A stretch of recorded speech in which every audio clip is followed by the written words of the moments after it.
Le Seigneur soit avec vous. Et avec votre esprit. Évangile de Jésus-Christ selon saint Matthieu. Gloire à toi, Seigneur. En ce temps-là, Jésus sortit de Capharnaüm et vit en passant un homme du nom de Matthieu, assis à son bureau de collecteur d'impôts. Il lui dit, « Suis-moi ». L'homme se leva et le suivit.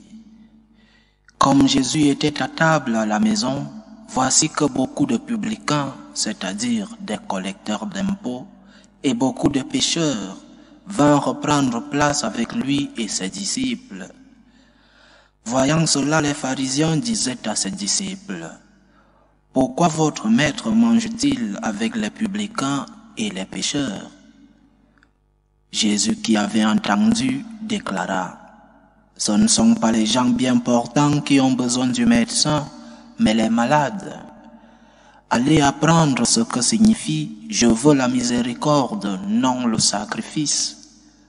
En effet, je ne suis pas venu appeler les justes, mais les pécheurs. » Acclamons la parole de Dieu. Louange à toi, Seigneur Jésus. Comme tous les évangélistes, sauf Saint Jean, Saint Matthieu a donné sa vie d'une manière sanglante pour le Christ. Il est mort martyr, il a versé de son sang parce qu'il a voulu rester fidèle à ce qu'il a vu, à ce qu'il a entendu. Lorsque nous célébrons la mémoire d'un évangéliste, nous devons distinguer sa vie personnelle de son travail évangélisateur. Saint Matthieu est sûrement le premier des apôtres, le premier des disciples du Christ à avoir posé sur le papier ce qu'il a vu et ce qu'il a entendu, bien que les biblistes ne s'accordent jamais sur les données parce qu'ils sont si en désaccord sur chaque virgule des évangiles que chacun a ses sources. Aujourd'hui, on parle de la source Q, une source qui est l'origine des éléments communs entre l'évangile de Saint Matthieu et l'évangile de Saint Luc. Mais ces éléments communs entre ces deux évangiles qui sont absents dans l'évangile de Saint Marc, nous savons qu'il y a 3 évangiles appelés synoptiques, des évangiles qui sont semblables. Mais il y a des coïncidences chez Matthieu et chez Luc qu'il n'y en a pas chez Marc. Donc, la source Q vient souligner ces différences dans ces évangiles. Mais Saint Matthieu est le premier à mettre sur écrit ce qu'il a vu, ce qu'il a entendu. Il écrit pour un destinataire, parce que chaque message a son expéditeur et son destinataire. Saint Matthieu écrit pour un destinataire précis.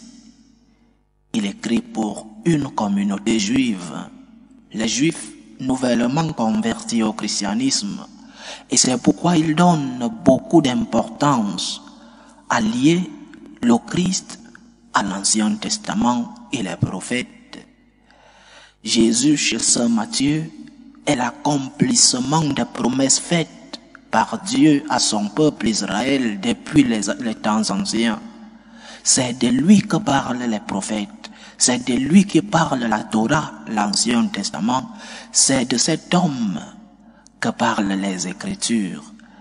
Saint Matthieu parle aux Juifs qui connaissent l'histoire, qui savent qu'un Messie devait arriver. Il fait donc le lien entre Jésus et ses promesses de Dieu. Il commence justement son évangile avec la généalogie du Christ pour mettre en exergue ce qui était dit sur l'origine humaine du Messie. Le Messie naîtrait de la maison de David. Il commence justement depuis Abraham jusqu'à Jésus pour nous montrer cette origine humaine du Christ. Le Christ est celui-là que le peuple attendait.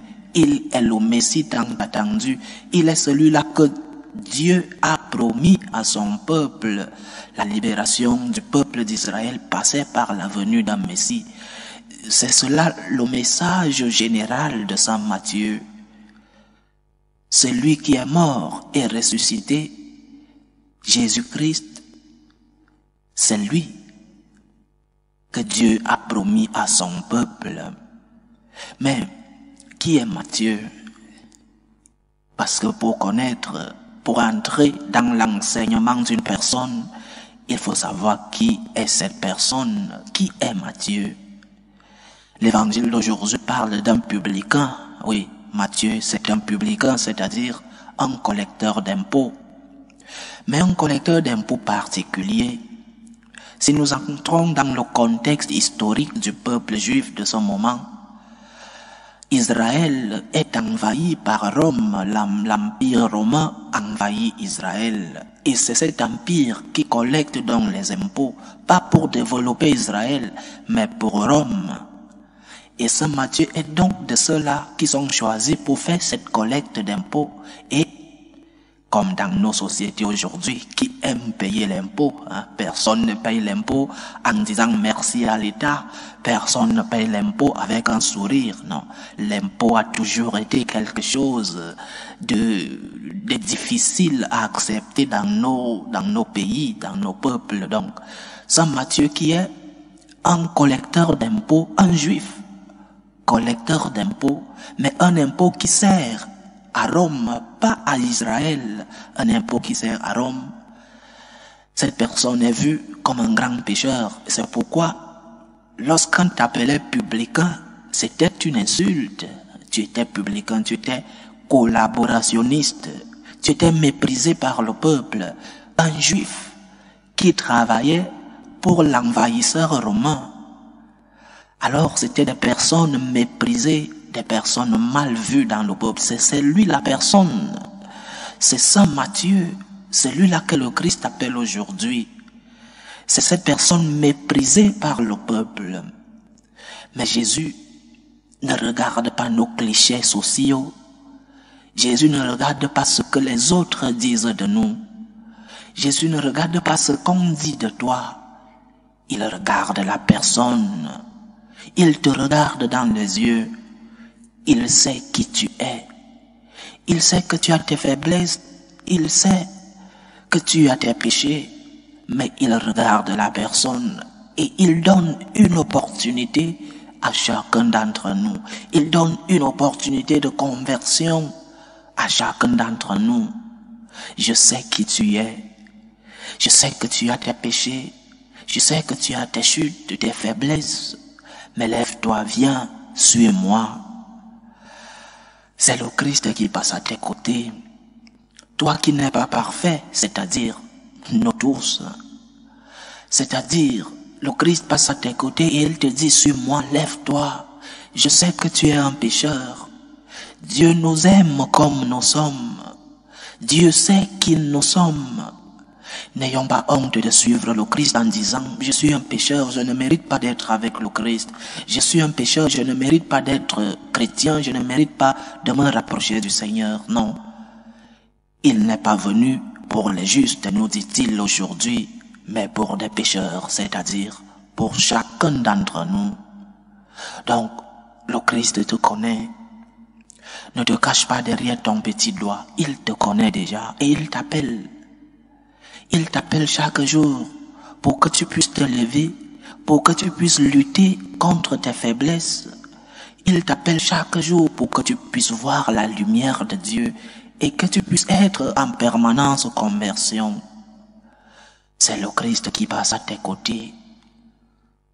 Il te demande d'abandonner ton péché. Il te demande d'abandonner ce vice qui s'est enraciné en toi. C'est le Christ qui passe à tes côtés et il te dit la même chose qu'à Matthieu. Suis-moi.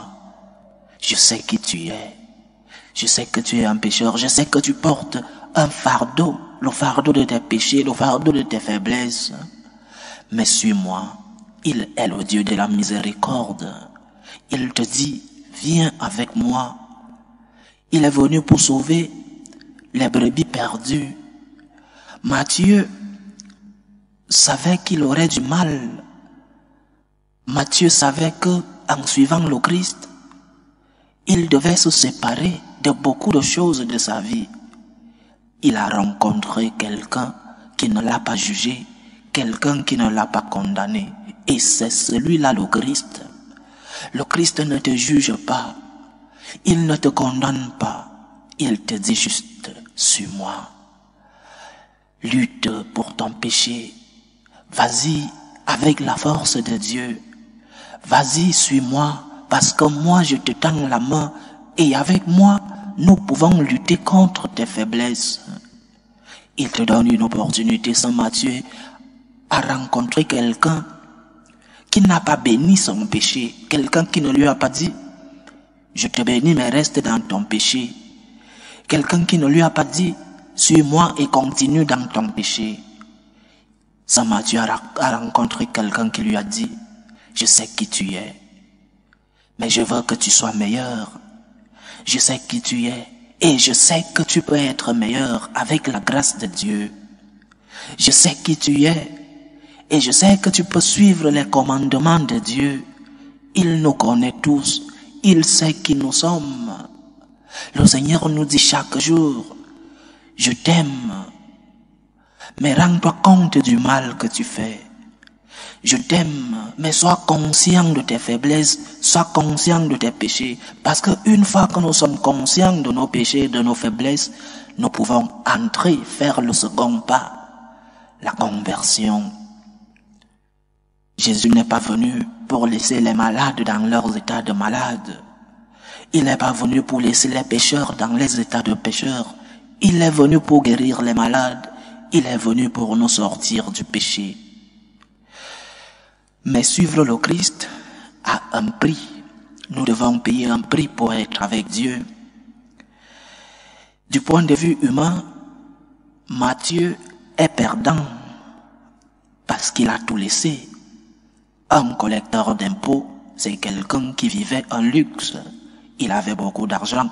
Non seulement il collectait l'impôt pour Rome, mais il restait aussi avec une partie. Nous savons tous qui sont les collecteurs d'impôts, je ne dis pas plus. Mais ce Matthieu, du point de vue humain, a tout perdu. Il a perdu sa vie de luxe, sa vie d'argent, mais il a gagné. Il a gagné la paix, il a gagné la rencontre avec Dieu. Il a gagné la conversion, il a gagné les portes du ciel. Nous devons apprendre à payer le prix d'être avec Dieu. Dieu ne te demande plus des sacrifices humains.